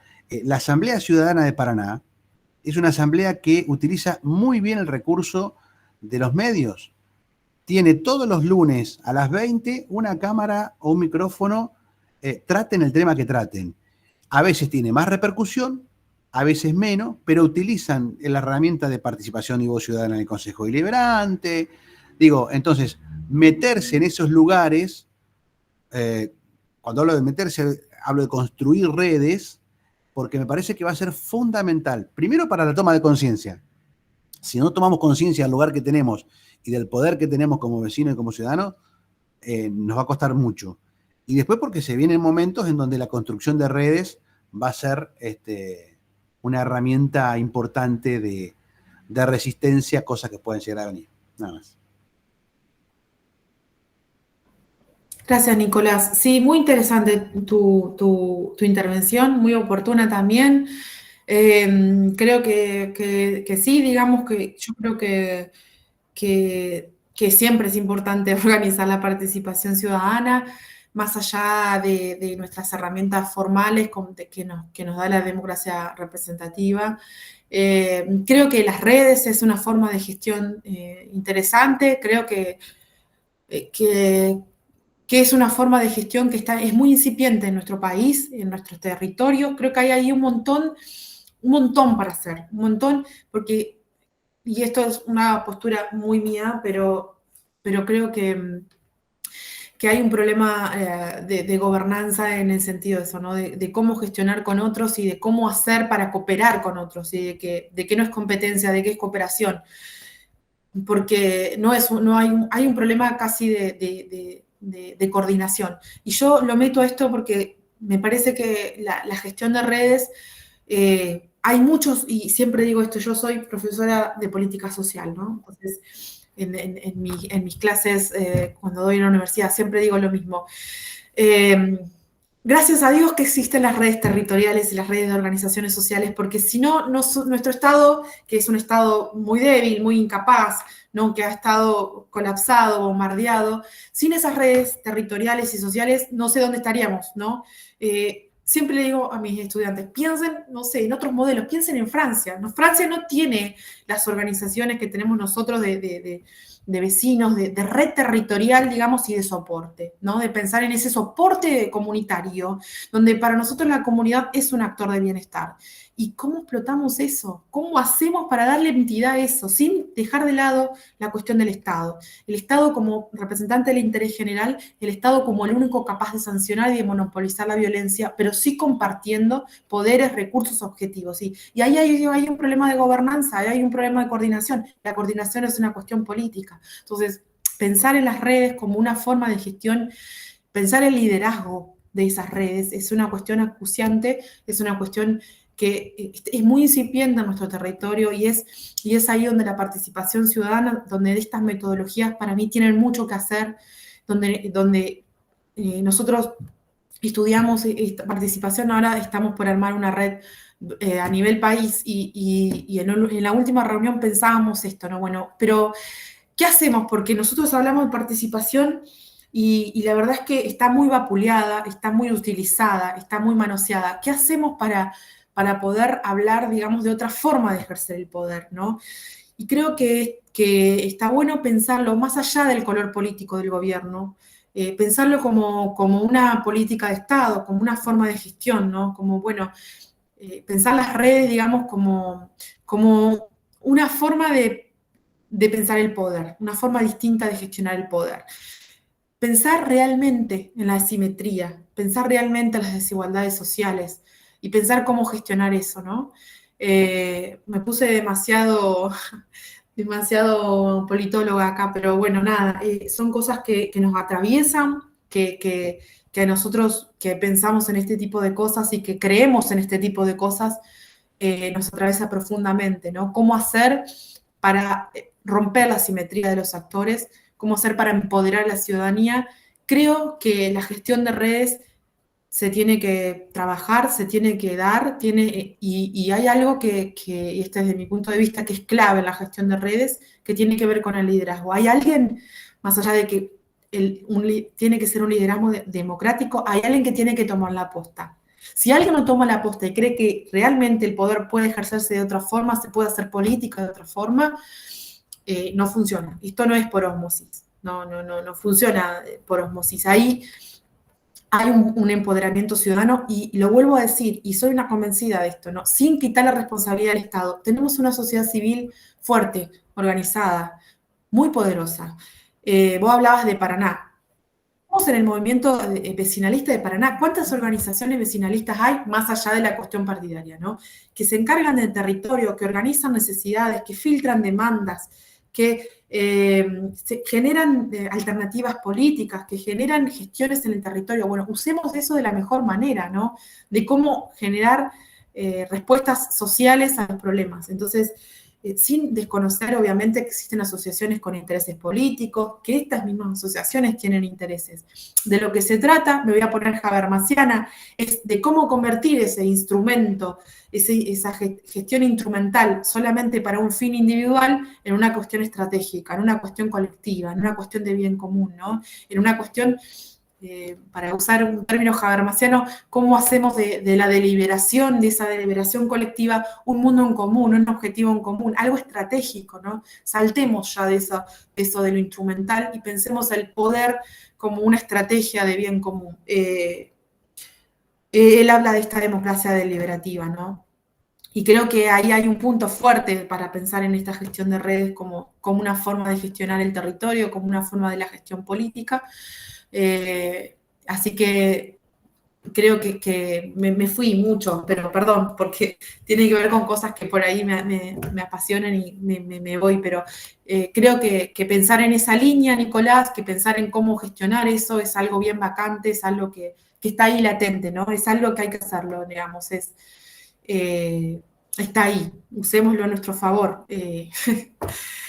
Esa es la agencia, ¿no? Esa es nuestra agencia. Usemos ese empowerment a favor de nuestro territorio, de nuestras cuestiones más vivas. Y ya lo vuelvo a decir, ¿no?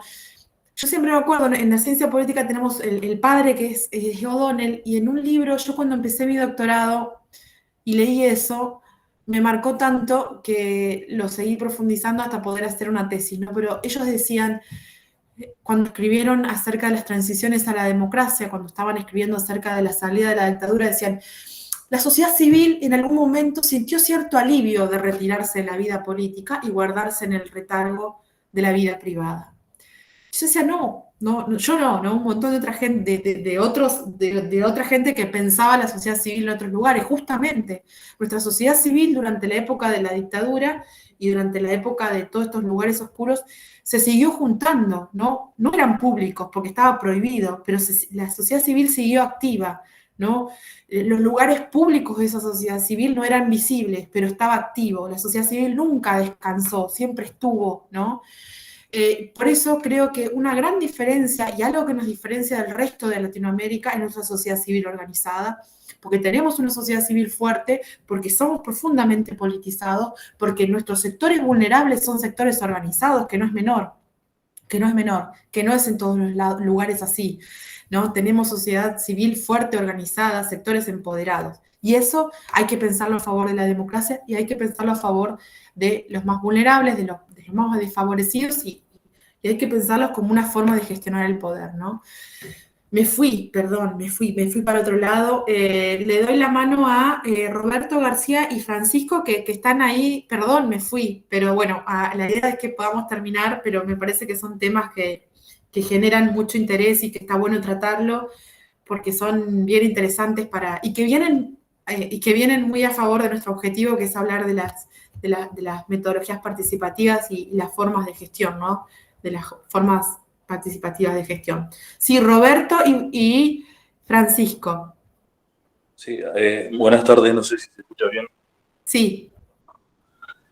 Sí, coincido con lo interesante de la temática. Bueno, yo soy de una ciudad donde justamente esta herramienta de participación alcanzó un nivel importantísimo, en la ciudad de La Paz, al norte de la provincia de Entre Ríos, en donde la idea del Ejecutivo, o sea, algunos años atrás, más de 10 años atrás, era justamente plasmar la experiencia de Porto Alegre, tal cual, la misma. De hecho, se avanzó muchísimo a partir de un convenio con la universidad. Recuerdo al contador Roberto Yu, siempre ligado a la producción y a la economía en la provincia de Entre Ríos, viajando cada 15 días, primero para capacitar, digamos, al personal del gobierno local, al personal municipal, y después para avanzar ya en la conformación de regiones, ¿no? que cada una de esas regiones cubrían a veces 1, 2, hasta 3 barrios.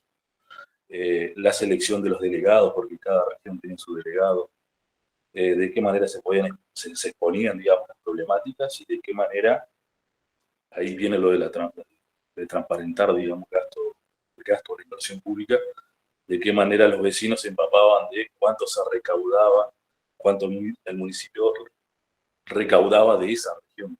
Y una vez sabiendo eso, elegían, daban prioridad según el puntaje que le daban a cada una de esas necesidades.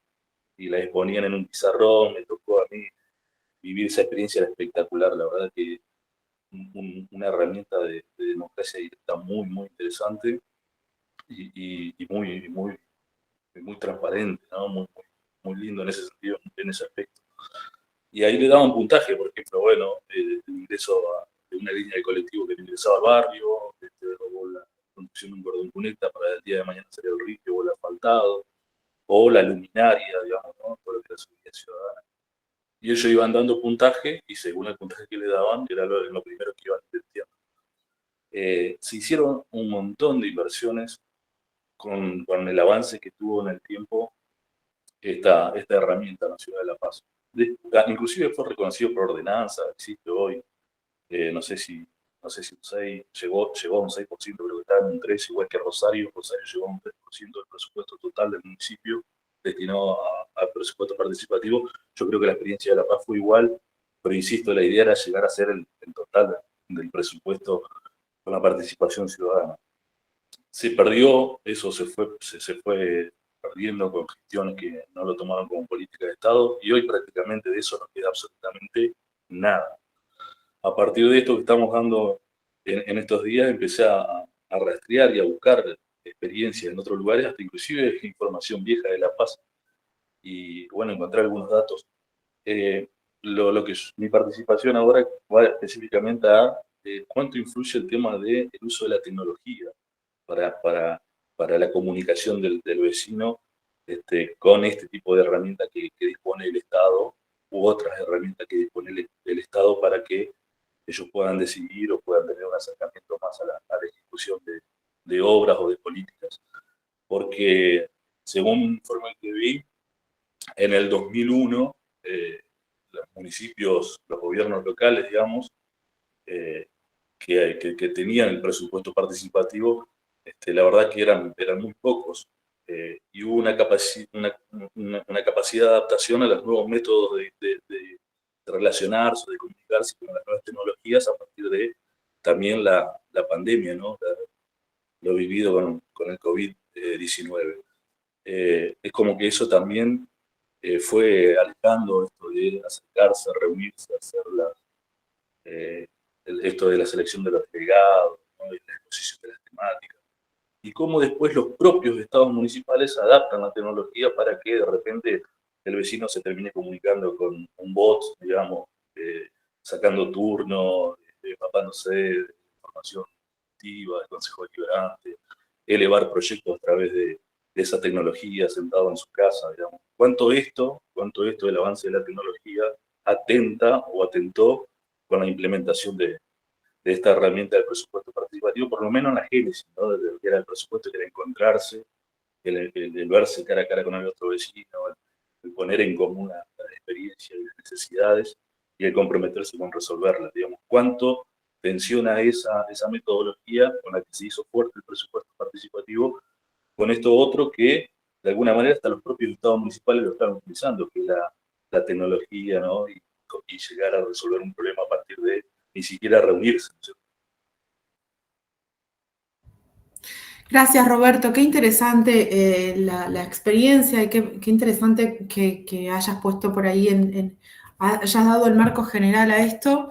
Muy interesante la experiencia de La Paz, no lo conocía y la verdad es que está bueno escucharlas, estas experiencias. Hiciste una pregunta muy interesante, creo que es el meollo de la cuestión. Vos preguntaste cuánto influye la tecnología en estos procesos. Porque que claramente no es lo mismo, ¿no? Un presupuesto participativo presencial que uno digital. Yo creo que pasó mucho la pandemia, ¿no? Esto de que muchos PP que se venían implementando territorialmente tuvieron que reconfigurarse de forma digital y que esto afectó la participación ciudadana, ¿no? Lo afectó porque básicamente, por lo que venimos viendo en torno a todas estas tecnologías digitales, que vuelvo a decir, no es lo mismo que la participación ciudadana. El gobierno abierto, digamos, esto propone fundamentalmente trabajar con tecnologías, pero hablar de gobierno abierto y hablar de participación ciudadana no es lo mismo. Y nosotros, desde el equipo donde yo estoy en Rosario, hacemos esta diferencia porque poder trabajar con tecnologías de participación ciudadana implica poder asumir sensiblemente dos temas que impactan mucho en cuanto el uso de las herramientas de participación, que tienen que ver con la brecha digital y con la brecha generacional. ¿Qué quiere decir esto? Si nosotros vamos a usar herramientas de participación ciudadana, no debemos olvidarnos que hay un porcentaje muy alto de la población que no tiene computadora y que el uso que hace de Internet es distinto al que puede realizar uno, es decir, que tenemos distintas capacidades para poder operar con el Internet, y que además no todos disponen de una computadora o de un celular con Internet. Entonces, este tipo de cosas debemos poder trabajarlas y debemos poder solucionarlas si realmente queremos generar una participación amplia, transparente y que llegue a todos los sectores, a los sectores menos organizados y a los sectores menos pudientes, y sobre todo la brecha generacional, ¿no? De saber que los jóvenes se mueven como peces en el agua, ¿no? Dentro de las tecnologías de la información y la comunicación, pero no así otros sectores de la sociedad, como nuestros ancianos, el tercer sector, o como gente de la clase media que no está socializada a las tecnologías y que el uso, digamos, de estas herramientas para fines de políticas de participación son muy difíciles. Entonces, todas estas cuestiones de las brechas no deben olvidarse al momento de poder de hacer este traspaso o esta transición entre PP digitales y PP presenciales, digamos. No debemos olvidarnos que debemos trabajar para corregir estas asimetrías, debemos trabajar para saber, digamos, de que la participación ciudadana tiene que asumir, digamos, que los actores son desiguales, que existen asimetrías en la sociedad y que si se busca generar una democratización en la participación, se debe trabajar para corregir estas desigualdades. Entonces, dado tu caso y lo que vos me preguntabas de cuánto influye la tecnología en la participación, te diría que el resultado de esta participación va a depender mucho de cómo vos trabajes fundamentalmente estas dos variables, ¿no? La brecha digital, de cómo todos pueden acceder a una computadora, no solamente el acceso, sino al uso que se le da de esa computadora. Porque yo puedo tener un teléfono y no puedo no saber cómo usarlo. Tengo que sensibilizar. Por eso las políticas participativas siempre gastan mucho dinero y mucha plata, y no es un gasto, es una inversión, ¿no? En enseñar, en educar al ciudadano y a la ciudadana en el uso de estas herramientas, porque es un paso fundamental. O sea, el compartir la información, el poner a disposición esta información, es un paso que toda política participativa debe tener, ¿sí? Debo educar al ciudadano y a la ciudadana en el uso de estas tecnologías y en el acceso. Y debo preocuparme por el acceso. Y en esta brecha generacional, saber, digamos, que no todas las herramientas pueden usarse para todos los públicos, sino, bueno, ¿cómo voy a trabajar sensiblemente sobre, por ejemplo, el público de los adultos mayores? Porque sabemos que a los adultos mayores les puede costar un poco más el uso de las tecnologías. Y si les cuesta un poco más, bueno, ¿qué herramientas me doy? ¿Qué políticas me doy? ¿Qué estrategias me doy para sensibilizar a los adultos mayores en el uso de estas herramientas? Yo siempre cuento el ejemplo, pero en Europa, digamos, cuando se utilizan algunas de estas herramientas, se pone muchas estrategias para evitar que estas poblaciones queden por fuera de las políticas, ¿no? Se abren talleres donde enseñan a manejar y a manipular las tecnologías, el uso de celulares, se gasta mucha plata en programas y en afiches, en carteles participativos que enseñan en el uso, que enseñan en cómo hacer para ir, o se ponen a disposición oficinas, digamos, que enseñan, o donde están abiertas todo el tiempo para que los ciudadanos y las ciudadanas vayan, pregunten, consulten. Entonces, esa pregunta que vos hiciste es general. Yo te diría que ¿cuánto influye? El resultado de la política va a depender mucho de cómo vos puedas trabajar esas dos brechas, ¿no? La brecha generacional y la brecha tecnológica, que van a ser fundamentales. Y que ya nos estamos metiendo en el campo de lo que es el gobierno abierto, ¿no? Porque el gobierno abierto trata de trabajar con las tecnologías de la información y la comunicación para transparentar la información pública, pero se olvida de una pata muy importante que trabajamos sobre todo los que pensamos a la participación desde la perspectiva de la democracia, que tiene que ver con, bueno, cómo trabajamos el achicamiento de esas brechas, qué hacemos para acotar ese margen, ¿no? ¿Cómo hacemos para estar ahí cuando esos sectores más vulnerables, más desfavorecidos, nos necesitan, digamos, ¿no? Y entonces, eso es bien interesante. Dice, se implementaría una bimodalidad presencial y virtual para no hacer mucho perder el tiempo a las personas mayores. Y los más jóvenes usaría la virtualización para transparentar la participación ciudadana. Bien, bueno, eso se está usando mucho la bimodalidad también, ¿no? Yo creo que hay algo que pensar en esto de la participación digital que tiene que ver con cómo se da el encuentro. Porque si bien es verdad que digamos, las juventudes están socializadas en el mundo de la tecnología y participan a partir de la tecnología, y es su mundo habitual, se mueven como pez en el agua, debemos pensar cómo hacemos para pensar generacionalmente.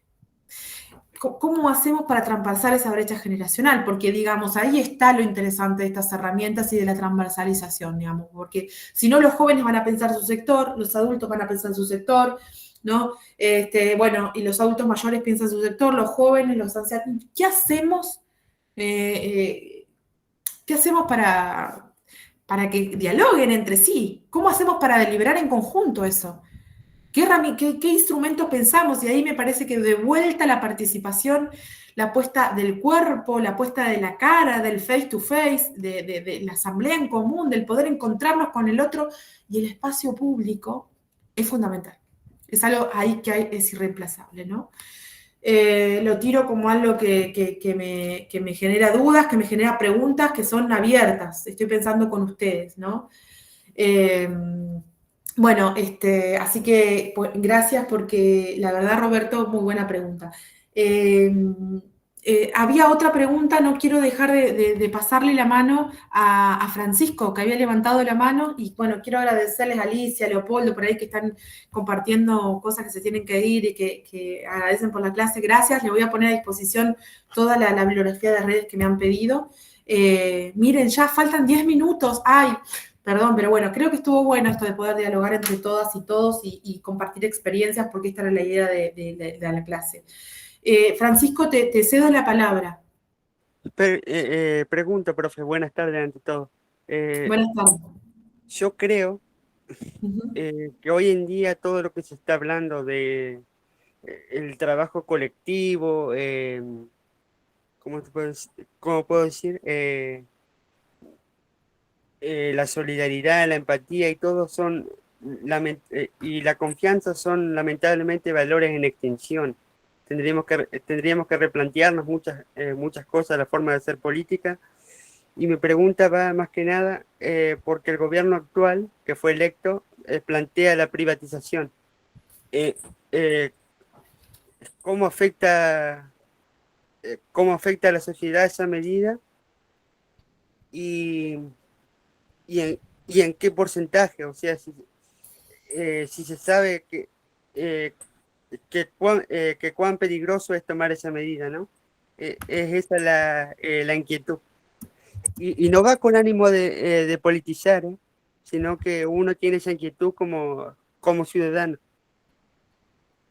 Gracias, Francisco, por tu pregunta. Gracias por el respeto a la pregunta.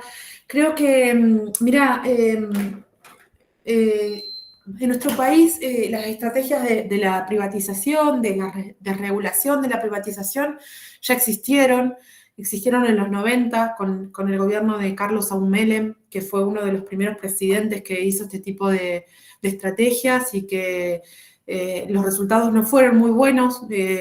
Lo hablo por estudios empíricos y investigaciones que se han dedicado a eso, porque es una estrategia donde el Estado se desprende de algunas funciones básicas que debe cumplir, digamos, que establece un rol que el Estado, que la sociedad le da, ¿no? Un determinado rol. Entonces se desprende de salud, se desprende de educación, se desprende de garantizar, digamos, el acceso a ciertos servicios sociales básicos e imprescindibles para el bienestar de una nación. Entonces, son estrategias que muchas veces no han resultado de la mejor manera. Dicho esto, lo que quiero decir es que son estrategias del Estado, son estrategias de la clase gobernante, que cada una de la clase gobernante se propone, ¿no? Y que tiene que ver con, digamos, que muchas veces el Estado tiene que estar presente para esos sectores desfavorecidos de la sociedad, para esos sectores que no pueden organizarse, que no pueden hacer oír su voz y que son los más vulnerables. Y que desgraciadamente estas estrategias como la privatización, la desregulación, la tercerización, son formas donde el Estado, lejos de poder hacerse cargo y de poder tener una mirada estratégica para ayudar, para contener, para integrar a estos sectores desfavorecidos, los alejas cada vez más. Entonces, hablo, digamos, por estudios empíricos que han demostrado que la primera reforma del Estado, esta reforma donde el Estado se desprendió de estos servicios en otro tiempo no nos fue muy bien.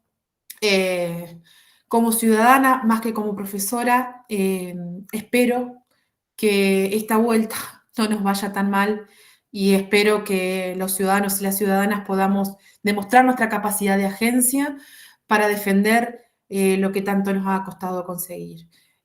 Nada, pero ya ahí como ciudadana más que como profesora, ¿no? Porque son herramientas válidas, herramientas que lo plantea la literatura, pero que a nosotros no nos ha ido muy bien. Esperemos y deseo por el bien de todas y de todos que si se implementan ahora lo hagan bien, pero no debemos olvidar que el Estado debe estar para aquellos sectores que más lo necesitan, ¿no? Garantizando el acceso a servicios básicos imprescindibles para una vida digna y para el bienestar social, el bienestar ciudadano, que son conceptos que nos deben interpelar como ciudadanos. Vos, vos, Francisco, hablabas de la solidaridad, de la confianza, de la empatía. Son valores que hoy más que nunca tienen que estar en la vanguardia de los tiempos que corren, ¿no? Lo digo no solamente por el presidente electo, sino por en general el contexto y la coyuntura actual como ciudadanas y ciudadanas de un Estado-nación que debemos ser solidarios y debemos respetarnos uno con el otro empáticamente. Bueno, gracias. Yo no quiero, la verdad que les voy a dejar todo el material, no terminé de dar el power del presupuesto participativo, pero me pareció mucho más interesante poder dialogar con ustedes, poder escucharlos, decirles que la clase que viene voy a compartir entonces un poquito más acerca de la gestión de redes, un ratito, porque no les quiero fallar y porque ya me comprometí a poder desarrollar esto, y después quiero que vengan con un montón de preguntas, con cosas, y hagamos repaso de todo lo que crean necesario, volver a retomar, como me había pedido Maxi, qué va a ser el cuestionario final. Va a ser un cuestionario autoadministrado donde yo voy a dejar algunas preguntas, ustedes van a tener que contestar con verdadero o falso, pero que simplemente leyendo el material de la clase y volviendo a escuchar las clases si quieren, lo van a poder responder sin ninguna duda, sin ningún tipo de problemas, ¿sí? Bueno, muchas gracias a todos, gracias, me hace muy bien que ustedes hagan esta devolución porque creo que está bueno darnos estos tiempos para charlar y poder también despejar dudas y poner en común las cosas que nos pasan como sociedad, como ciudadanos y ciudadanas de una nación. Así que, bueno, gracias. Y les cedo, faltan 5 minutos para que termine la clase, le quiero pasar la palabra a Maxi porque no me quiero robar toda la clase, pero bueno, seguimos el martes que viene. Muchas gracias, Cata. No te robas nada, al contrario, has logrado no solo captar la atención de las personas que están conectadas, sino también dejar planteadas preguntas e inquietudes para que puedan retomar en la tutoría del jueves y de cara a la cuarta clase, a la última de este módulo, la semana que viene. Algunas recomendaciones. En primer lugar, que puedan volver sobre el material que está subido en el aula virtual o que vamos a estar subiendo en el transcurso del día de mañana en el aula virtual, que puedan volver sobre esos materiales, que revisen las lecturas, que puedan hacer un trabajo lo más consciente posible para aprovechar al máximo, ¿no?, la clase del martes que viene, que va a tener esta impronta de repaso, de síntesis, de sistematización. Anoten las preguntas que tengan, ¿no? Anoten las preguntas que tengan. Si quieren anticipar dudas, preguntas, cuestiones, pueden escribir y dejarlo planteado en el campus virtual. Aprovechen la herramienta del campus, del foro, ¿no?, para poner ahí lo que necesiten de cara a la clase que viene. Entonces, por ahí quizás están repasando, mirando un video, les surge alguna pregunta, tienen alguna duda, bueno, lo pueden colgar en el campus que está disponible de forma permanente, ¿verdad? Así que aprovechen esa herramienta. Lo mismo la tutoría del jueves, es muy importante que asistan, no solo para preparar el cierre del módulo, sino también para repasar las cuestiones que tienen que ver con la inscripción y, bueno, demás asuntos que mencionamos al principio. De mi parte, no mucho más. Cerramos acá la clase del día de hoy. Los esperamos el martes que viene en el horario habitual. Y bueno, la propuesta de que puedan repasar y reforzar contenidos y cuestiones de cara al cierre del módulo, ¿no? Tengan en cuenta que si bien estamos llegando al final del año, uno habitualmente a esta época llega con cierto cansancio, con muchas cosas, ¿no?, por todo lo que implica el mes de diciembre, pero bueno, sepan que es un poco el último esfuerzo. Con este módulo cerramos la primera parte de la diplomatura. Después nos van a quedar algunas semanas un poco para trabajar algunas cuestiones que están un poco pendientes, también anticipar el trabajo final para que ustedes se puedan llevar la consigna ya a las vacaciones, como para ir pensando eso de cara al año que viene. Pero bueno, ya falta el último tramo, así que bueno, proponerles que sostengan la presencia, que sostengan la participación y nos vemos la semana que viene.